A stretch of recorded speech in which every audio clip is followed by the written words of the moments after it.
In this video, we're going to learn how to calculate the pH of a solution of a very weak acid.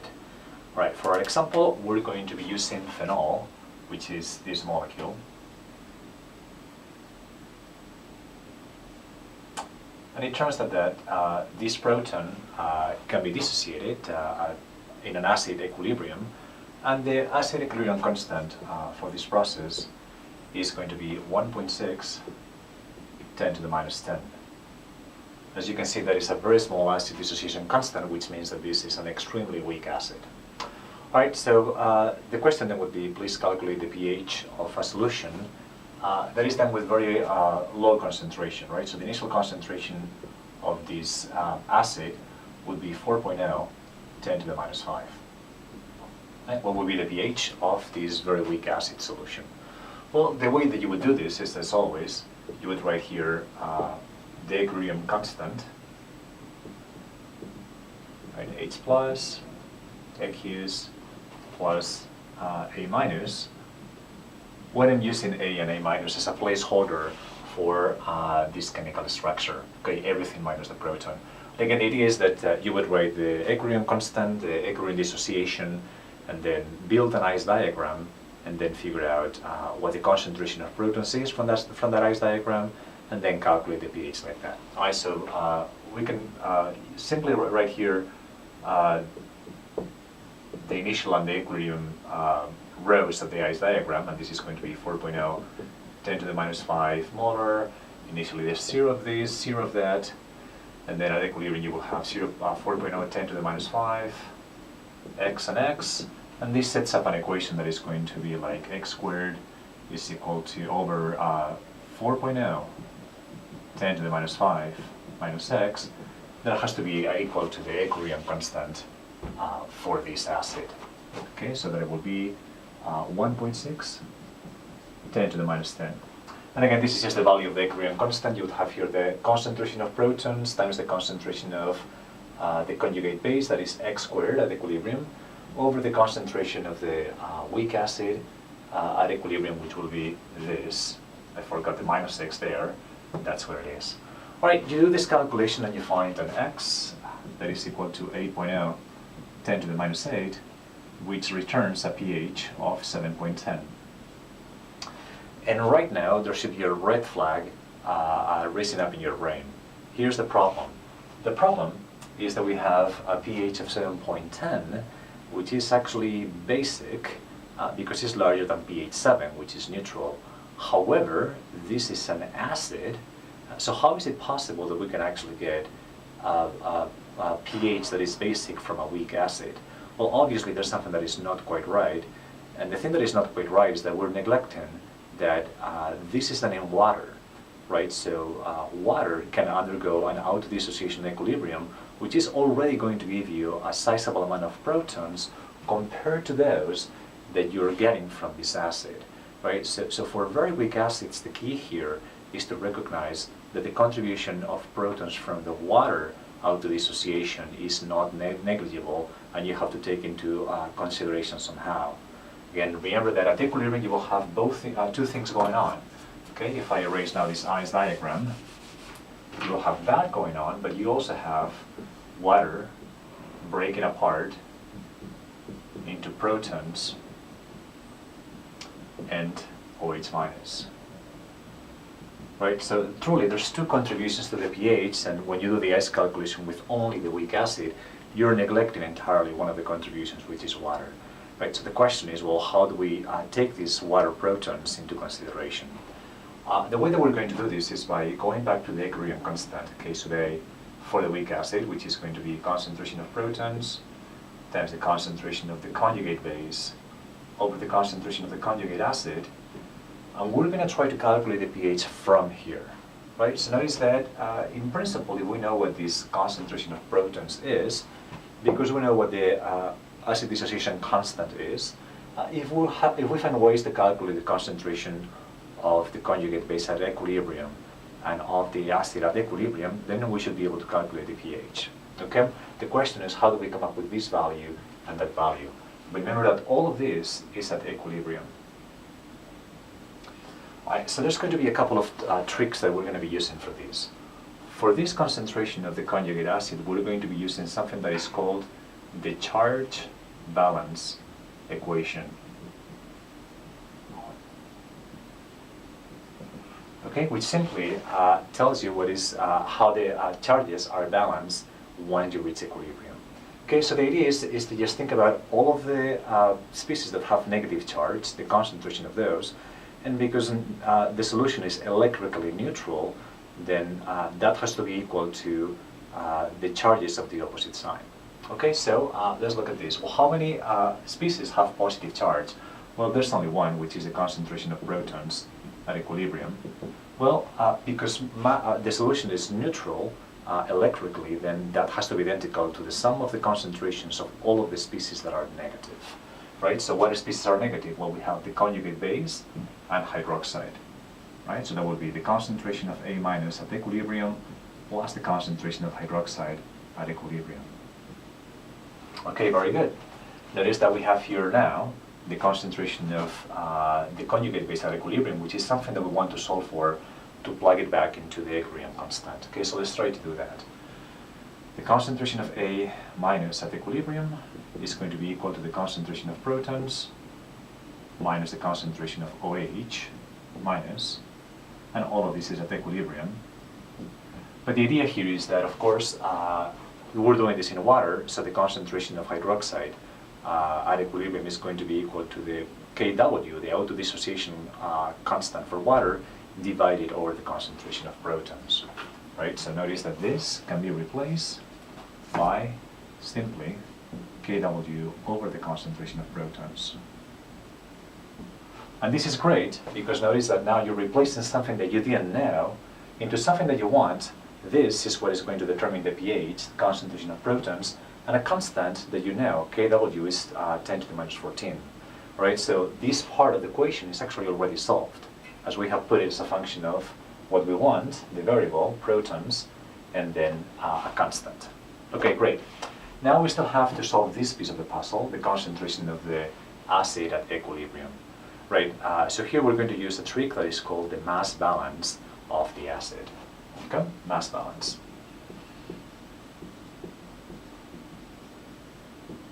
The idea here is that the initial concentration that you put in the solution of this acid, right, has to be identical to the sum of all of the species that have that A that you had initially in the acid.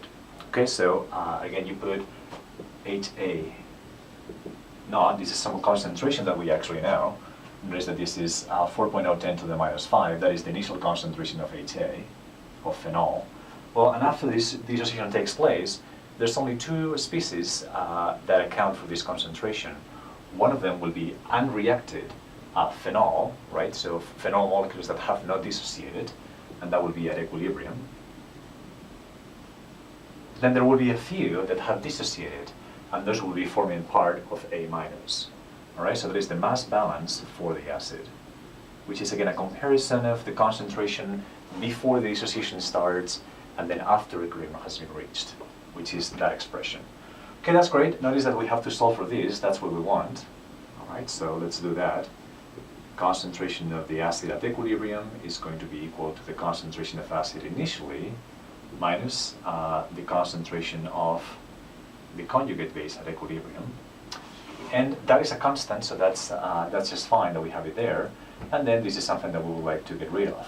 But if you actually take a look at the charge balance equation, that's actually exactly what we've done, right? Notice that here we have found an expression for A minus at equilibrium, which is what we need right here. Right? So what we're going to do is simply take that expression, put it in here, and then we'll be set to solve the problem. Okay, notice that that is going to be equal to the concentration of protons at equilibrium minus Kw times the concentration of protons at equilibrium. Okay? And again, this is great because we've been able to replace something that we didn't know by constants and the concentration of protons, which is what we're solving for. Okay, notice that that is a constant, that is the initial concentration of phenol. We know that value. Then this is just going to give us the pH, that's the variable. and then Kw is still a constant, which we know. Right, so the next step then is to take the expression for the conjugate base that we have right here, and then the expression that we have for the weak acid right there, and just plug into the equation and see how this turns out to be. All right, so let's see if we can do that in an orderly fashion here. All right, the way that I'm going to do this is just erase this right here and then continue to write. So that will be concentration of protons at equilibrium. I'm going to drop the equilibrium subscripts here and just leave the one for the initial conjugate acid there. Sorry, for the initial acid. Okay, so there is going to be concentration of A minus, which we know is equal to the concentration of H plus at equilibrium minus Kw over the concentration of protons. Okay, so that's the numerator. And now the denominator is going to be simply that this expression that we have right here. Right, which is going to be HA at the start of the reaction minus H plus at equilibrium minus Kw over H plus at equilibrium. Okay, and again, notice that everything now are constants or concentration of protons, which is what we want in order to solve this problem. All right, what I'm going to do here is just consolidate this expression a little bit more to make it more compact. Okay, K sub A is going to be equal to H plus squared minus Kw. That is what you have in the numerator.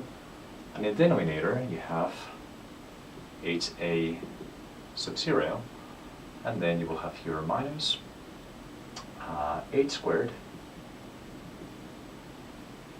minus Kw over concentration of protons. Okay? Alright, so that is the question that you have to solve, and again, you have all of the values except for the concentration of protons. K sub A, that is given by the problem, that is 1.6, 10 to the minus 10. K sub W, that is just the autodissociation constant for water, 1 10 to the minus 14.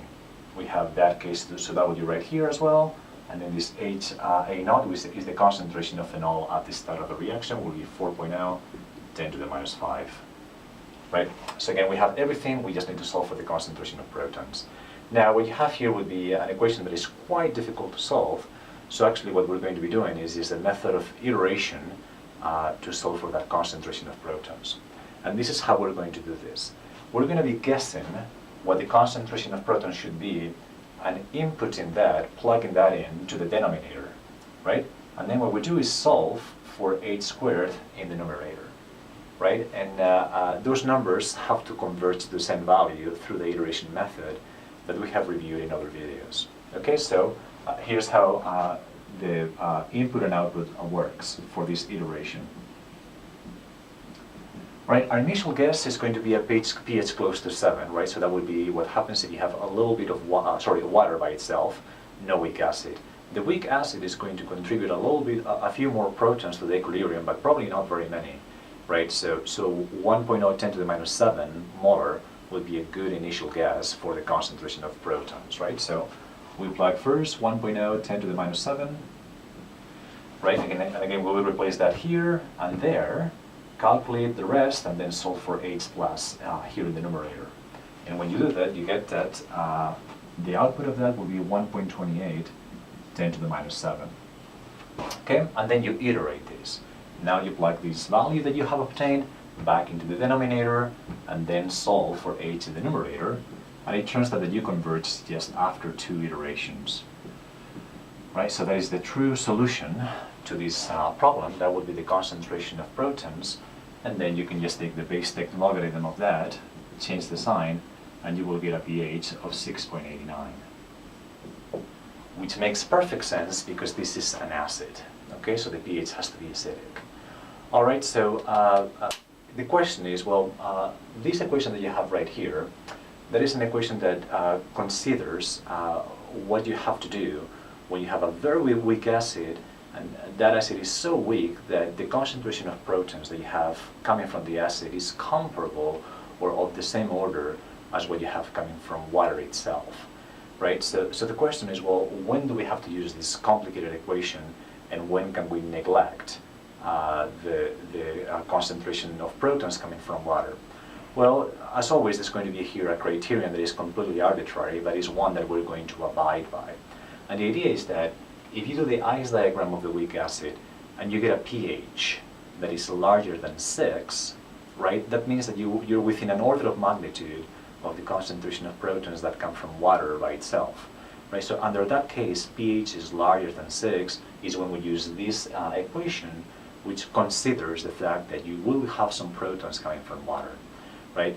This equation will be provided to you. You don't have to memorize it, even though it's easy to derive, as you can see. But again, what you have to remember is when do you have to use. If this is a weak acid that gives you a guess pH larger than 6, then that's when we have to use it, because that suggests that the concentration of protons coming from water will play a role. Okay? All right, so to summarize this video, what we've done here is see a procedure to calculate the pH of solutions for very weak acids. And the key to this procedure is to recognize that the contribution of protons coming from the dissociation of water is competitive to the concentration of protons that come from the dissociation of the acid.